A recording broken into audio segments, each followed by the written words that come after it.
Alright, here it is, my spoiler-filled review of Rise of Skywalker. So let's just get that out of the way right now. If you haven't seen the movie, please do not watch this because I'm about to ruin the whole fucking thing for you. Full disclaimer, I am a Star Wars fanboy.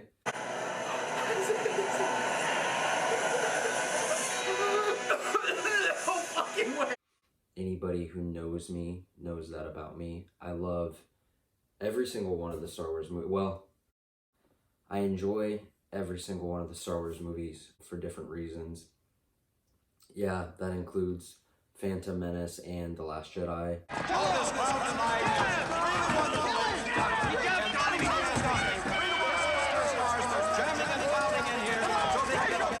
Kill Me with Fire, I know. That doesn't mean those are necessarily my favorite movies, but I do see merit in all of them, and I appreciate certain parts of every single film. My favorite movie of all time is The Empire Strikes Back. That's not going to change for the foreseeable future. For me, there's nothing that can touch that movie. Second favorite would probably be Revenge of the Sith. All that going in, I was predisposed to liking this movie. Basically, the plot picks up a little bit after The Last Jedi. It doesn't specify exactly when, but we can assume it's 2-3 years after the events of The Last Jedi. The Resistance was pretty much in shambles. Kylo, after Snoke died, took over as Supreme Leader, so in this movie he is Supreme Leader Kylo Ren. That's kind of the state everybody's in. If you were a big fan of The Last Jedi, I personally was not. You're probably not gonna like a lot of the decisions in this movie. I can tell you who was not a fan of The Last Jedi. I think one of the problems with the sequel trilogy as a whole was that the movies were kind of constantly at war with each other. It's the only instance that I can think of in film history where it's been a trilogy of movies. One director has started the story, wrote it, directed it. He's passed the baton off to somebody else. They've come in, they've done a complete 180 on where the plot, where the characters and everything were headed. And in a lot of ways, Rian Johnson just completely disregarded what happened in Force Awakens. He didn't really provide a lot of satisfying answers for fans. He quite literally, let the past die. Subtle. It definitely put this film in an interesting place. One of the things that hurts this movie the most is having to kind of make atonement for the sins of the past or the decisions that Rian Johnson made in that movie.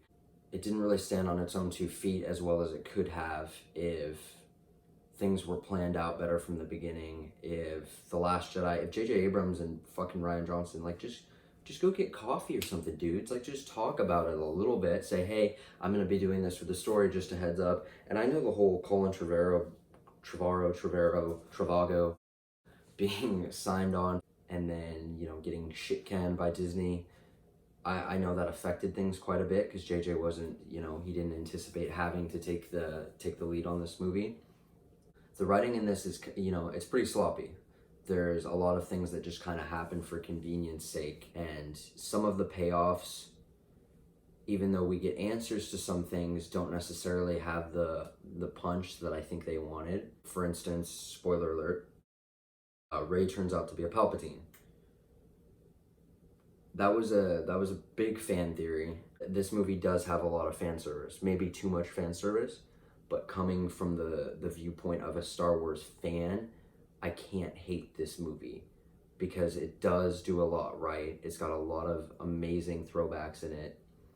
So the movie doesn't waste any time introducing Palpatine. It's the very first or second scene of the movie, and they don't really, they're very vague on the explanation for that. Even, what's his name, freaking Merry or Pippin in Lord of the Rings, he has a line like in the movie, is cloning and Sith magic, ancient, some bullshit like that. I guess that was their way of saying to the audience, just make it up, come up with your own reason of how he came back. He's back in this, you guys like the Emperor, you guys like Palpatine, well fucking here he is, be happy with it. I don't think he was entirely necessary. I don't think he had to be in this movie, because narratively it doesn't make a lot of sense, and I feel like, you know, his death in Return of the Jedi, it hits so hard, and it's such a good way to end that movie, you know, with Vader's redemption. A couple of the strong points in this movie for me. Honestly, a lot of them have kind of been the strong points throughout the sequel trilogy, and that's Daisy Ridley and Adam Driver. Primarily Adam Driver. I feel like he kind of carried this trilogy in a lot of ways. I love the character of Kylo Ren. He's the only one, I feel like, out of the new characters, maybe out of any of the characters in the sequel trilogy, that has a really satisfying arc, and kind of, there's an evolution of the character. With Rey, she gets a lot of Mary Sue comparisons, which I don't necessarily agree with, but I see where people are coming from in the fact that she was good at everything kind of right off the bat. I think the fact that she is a Palpatine is kind of Disney's way of explaining that to a certain extent. Of course, she's going to be a gifted Force user if her grandfather is, you know, the most powerful Sith who ever lived. It does add better context to The Force Awakens and The Last Jedi, where she was kind of able to learn things a lot quicker. In this movie, obviously, it makes more sense because she's been training with Leia for at least a couple years now, and trained with Luke for like a half an hour, so there's that. Adam Driver's phenomenal in this movie. Daisy Ridley's great too. Adam Driver just he has such a authenticity to his performance, and it's understated in this movie. It's not a huge over-the-top performance, like but you can tell a lot of stuff is going on behind the scenes. He conveys a lot of things just with his facial expressions and just the looks that he gives. Particularly one of my favorite scenes of the movie, right after we get we get the best lightsaber fight that we've gotten in the sequel trilogy. This one still doesn't hold a candle to anything in the prequels. The prequels, hands down, have the best lightsaber fights in Star Wars. There's a couple cool moments where they stop like the lightsaber. Rey will stop it right in front of Kylo, and then Kylo stops in front of Rey, like, oh yeah, I can do that shit too. And I think that just the idea of fighting like on the ruins of the second Death Star is just, that's such a cool idea for a fight. I'm willing to kind of forego logic on that, because if you watch Return of the Jedi, that shit was gone. I mean, that thing blew the hell up. There's no wreckage. It was obliterated. But, you know, if it's gonna be a cool set piece to this moment in this movie, whatever. I can forget about that. The fight is kind of comes to a halt when Leia, I thought this was the perfect send-off for Carrie Fisher's character. By the way, how they handled Carrie Fisher in this movie, I thought they did as good a job as they possibly could have. I mean, they were working with old footage of The Force Awakens, and you can definitely tell in a couple scenes that they're very vague in her dialogue. You can tell she's probably not talking about the same thing that everybody else is talking about, but you know, they've lit the set in the same way, and they've kind of cut her out of the scene, and then, you know, superimposed her into this scene with all the other actors. I think they did as good as they possibly could have. I'm getting off track. So Leia basically reaches out through the Force to Kylo. I don't know if she says something to him or what exactly she does, but I guess it's her last attempt to try to get him to come back to the light. They're a little hazy on that. I wanted a little bit more of an explanation of exactly what she did, how she contacted him. She uses the last of her strength and passes away. In the moment that she dies, Kylo's completely paralyzed. Rey sees that he's dropped his guard and stabs him. And then a couple minutes later, she force heals him. So there's not a lot of impact there, obviously. Then we got the cameo that I never expected to see. The person I never even dreamed of to show up in this movie was... It's kind of off screen when it happens, and you just hear him go, "Hey kid." And apparently in the afterlife, Han can grow some scruff, because he was clean shaven when he got skewered, and now he's got a little 12 o'clock shadow going on, looking very good, Harrison, looking very, very snazzy. Honestly, it's probably my favorite scene in the movie, just because It shows Kylo's conflict that he had within him, what he did to his dad in Force Awakens never set right with him. A lot of the dialogue is taken straight out of that scene. I know what I have to do, but I don't think I have the strength to do it. And it's such a good way to kind of bring the character full circle, having his dad come back and appear to him as a memory, because Han wasn't a Force user, so he can't be a Force ghost. So I guess he wasn't actually there. Anyway, there's a lot of moments in this movie, I'm not gonna lie, where you have to kind of just shut your brain off. Because if you start thinking about it too hard, you know, a lot of it kind of falls apart. Another thing that was kind of cool to see was that C-3PO gets his first chance to shine in, you know, 3 movies now. Honestly, he's kind of single-handedly responsible for most of the comic relief in the movie, which was great because, you know, that's what he did in the original trilogy. He was kind of there to break the tension, and I think he does that very well in this movie. He definitely made me laugh more than any character. Him and Babu Frick, he definitely steals the scenes he's in, and he'll make you laugh. He's no Baby Yoda. I mean, people are saying, oh, who's cuter, Babu Frick or Baby Yoda? Like, frick you. Okay, Baby Yoda, like, psh. I will say Finn is not given much to do in this movie at all. Finn's movie is definitely Force Awakens, and that's definitely where his character has the most of an arc. After that, you know, the rest of these movies have kind of wasted him, especially The Last Jedi. This, he's more of like a background character, and he's kind of just there. It definitely kind of alludes to the fact that he's probably Force sensitive. You get that a couple times, but they don't really do anything with it, which was kind of disappointing. He doesn't do much besides shoot a couple stormtroopers here and there. So, sorry, John. You seem like an upstanding chap. So let's talk a little bit about the Luke Skywalker appearance in this movie. Mark Hamill comes back, spoiler alert, because Rey goes to Ahch-To. She's super upset, very emotional, and impulsively tries to chuck Luke Skywalker's lightsaber into the fire. A hand reaches out, catches the lightsaber, and out walks Luke Skywalker. Holy shit, what a good moment. I was clapping, I was rolling, I was foaming at the mouth. I was like, oh, Luke. Such a cool way to do that. And then what does he say? A Jedi's weapon deserves more respect. Rian Johnson, it's more consistent with what we got, the Luke from the original trilogy. He's more optimistic in this one. He smiles, which I don't think he even cracked a grin in The Last Jedi throughout the entire movie. It's a good scene, albeit a little bit short. I kind of wanted to see more with Mark Hamill in this. It's just so damn frustrating because Mark Hamill wanted to be in this movie. It ends with him raising his X-Wing out of the water in a really cool callback to The Empire Strikes Back. And I was squealing. It was so cool. The music swells up, hit me right in the nostalgia. Is it, you know, a little manipulative? Yeah, because, you know, there's a lot, and I mean a lot of fan service in this movie.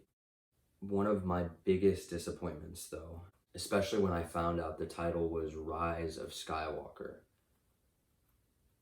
I was thinking, is Luke coming back? Is Anakin coming back? Is Anakin going to help him kill Rise of Skywalker? You know, it was just such an intriguing title, such a weird title. I was really holding out hope that there was going to be a Hayden Christensen cameo.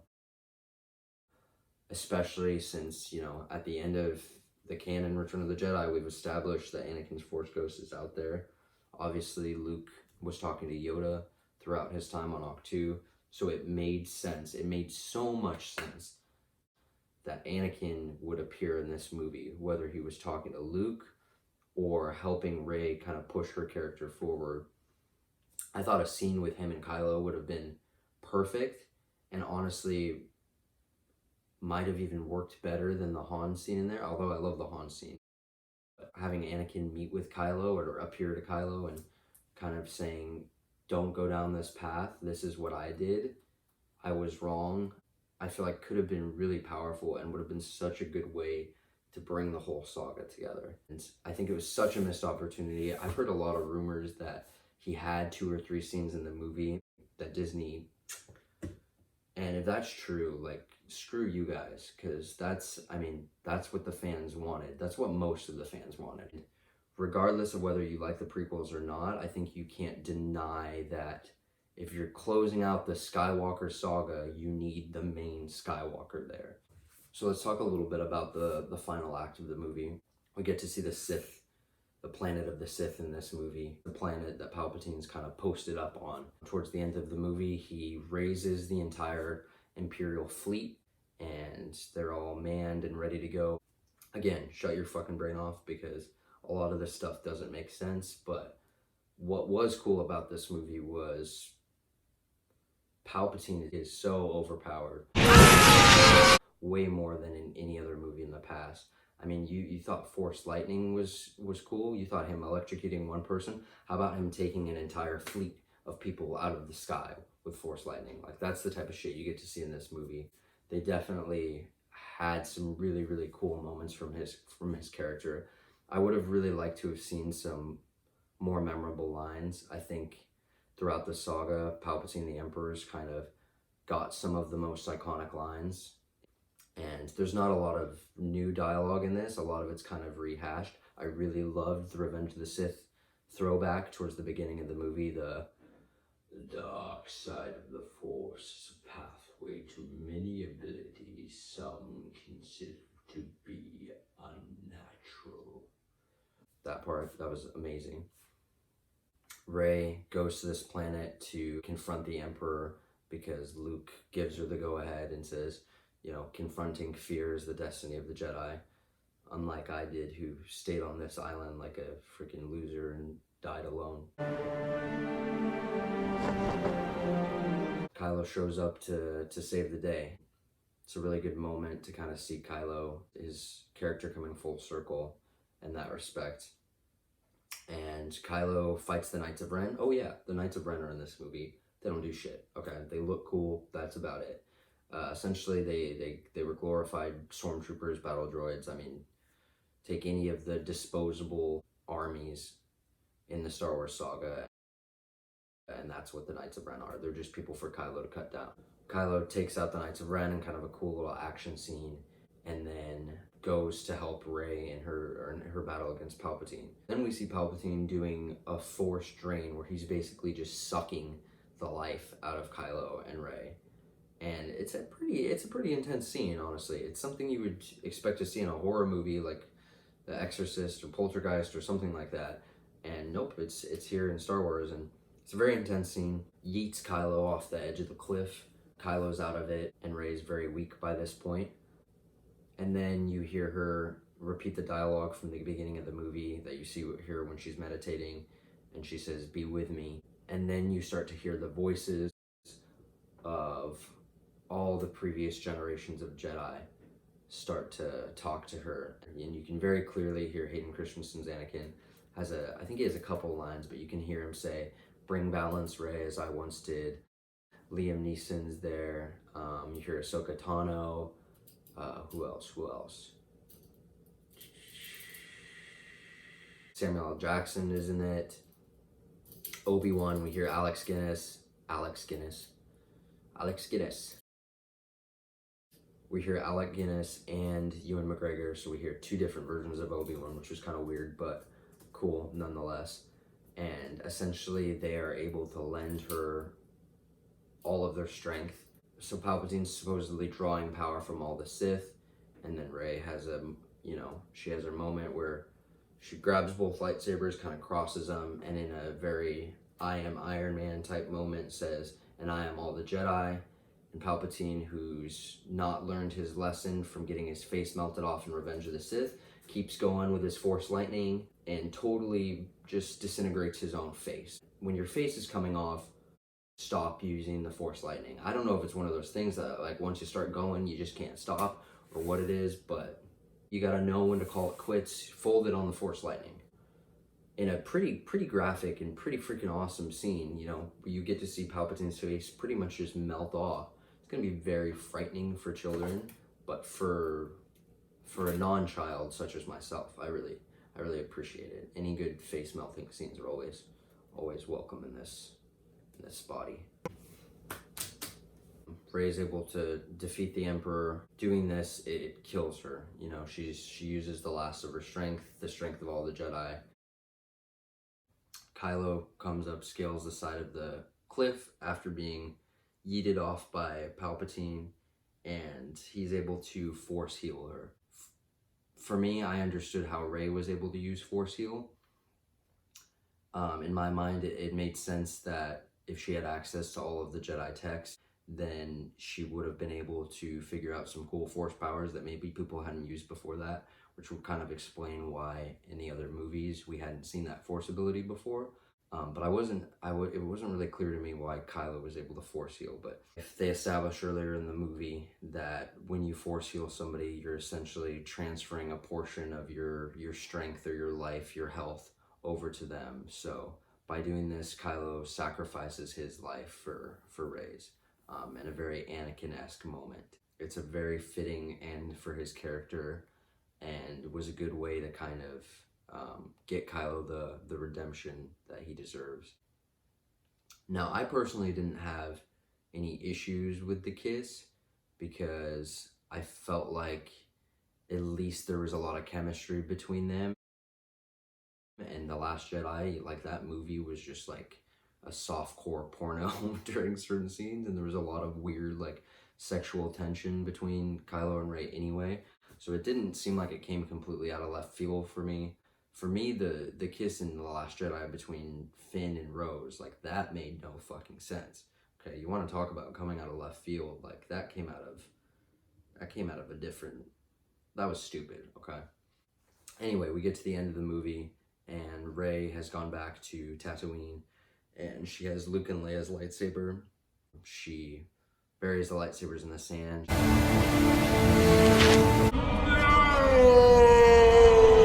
And she looks up and she sees Luke and Leia's Force ghost standing there. You know, and it's a really beautiful moment because obviously Carrie Fisher's not with us anymore. And, you know, it kind of, that more than anything was a really nice send-off for her character and kind of the legacy of Leia. But this would have been, once again, a perfect opportunity to show Anakin. The movie is called Rise of Skywalker. It's the end of the Skywalker Saga. Why not show all the Skywalkers? Anakin, Ben, Luke, Leia. Like, that would have been so perfect and such a good way to end that movie and really bring the whole saga full circle, but for some reason they didn't do it. That is my thoughts on The Rise of Skywalker. It's not a perfect movie by any means. There's definitely some messy writing, and overall this trilogy just kind of lacked a sense of direction. People can say what they want about the prequel trilogy, but at least those movies had a very clear sense of the story they wanted to tell, and they knew exactly where they were heading. The original trilogy, same thing. So for me, I think the ending of Return of the Jedi is just too perfect, and it was such a great way to wrap up the arc of Anakin Skywalker. For me, that's kind of always going to be the way the saga ends. But I kind of look at these movies, the sequel trilogy, as their own thing. And, you know, as far as wrapping this story up, I think, you know, JJ did as good a job as he could have.